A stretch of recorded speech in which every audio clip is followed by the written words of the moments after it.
নমস্কার বন্ধুরা, আমার টেস্টি কুকিং চ্যানেলে আপনাদের স্বাগত।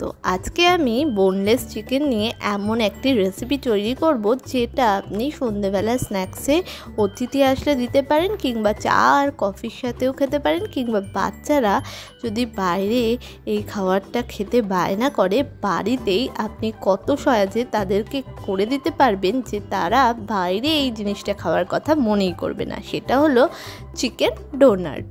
এর জন্য আমি 150 গ্রাম মতো বোনলেস চিকেন নিয়ে নিয়েছি। একদমই বোনলেসই চিকেন নিতে হবে। এরপর একটা মিক্সিং জার নিয়ে তাতে বোনলেস চিকেন, টুকরো করা চিকেনগুলো দিয়ে ওর মধ্যে আদার পেস্ট, রসুনের পেস্ট, লঙ্কার কুচি, ধনে পাতা কুচি, পেঁয়াজ, আর দিয়ে দিলাম একটু পরিমাণে নুন, আর দিয়ে দিলাম এর মধ্যে হলো গোলমরিচের গুঁড়ো আর গরম মশলার গুঁড়ো।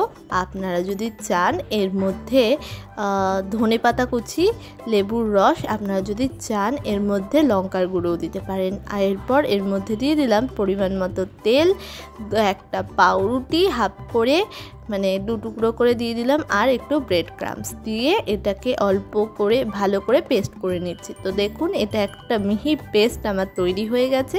এবার আমি পেস্টটাকে একটা ডিশের মধ্যে নামিয়ে নিচ্ছি। নামিয়ে নিয়ে এটাকে ভালো করে হাত দিয়ে স্প্রেড করে দিচ্ছি।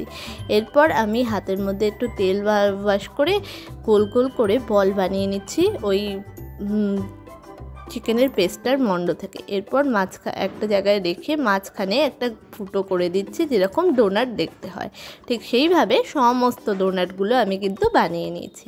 এবার একটা কাঁচা ডিম নিয়ে তাতে নুন দিয়ে ভালো করে ফেটিয়ে নিয়েছি। এর মধ্যে চাইলে আপনি দুধও দিতে পারেন, আর আপনার কতগুলো ডোনাট বানাবেন সেই অনুযায়ী আপনাকে ডিমটা দিতে হবে। এবার ডিমের গোলায় চুবিয়ে ব্রেড ক্রাম্বসে ভালো করে হাত দিয়ে চেপে চেপে কোট করে নিচ্ছি।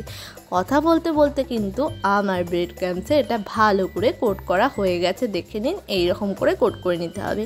এবার আমি কড়াইতে একটু তেল গরম বসিয়ে দিচ্ছি। তেলটা গরম হয়ে গেছে। এবার আমি এর মধ্যে এক এক করে ডোনাটগুলো দিয়ে দিয়েছি। দেখুন, এরকম করে কিন্তু ডোনাটগুলো দিতে হবে। একটা পিঠ হয়ে গেলে অপর পিঠটা আলতো হাতে এইভাবে করে উল্টে নিয়ে আপনাদের কাছে ফেরত আসছি।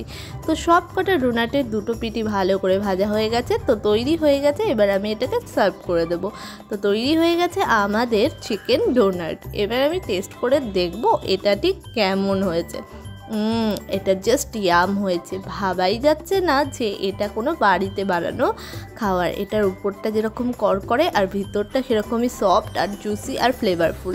এই রকমই ভালো ভালো রেসিপি দেখতে অবশ্যই আমাদের চ্যানেলটাকে সাবস্ক্রাইব করে পাশে থাকা বেল আইকনটাকে প্রেস করে দেবেন।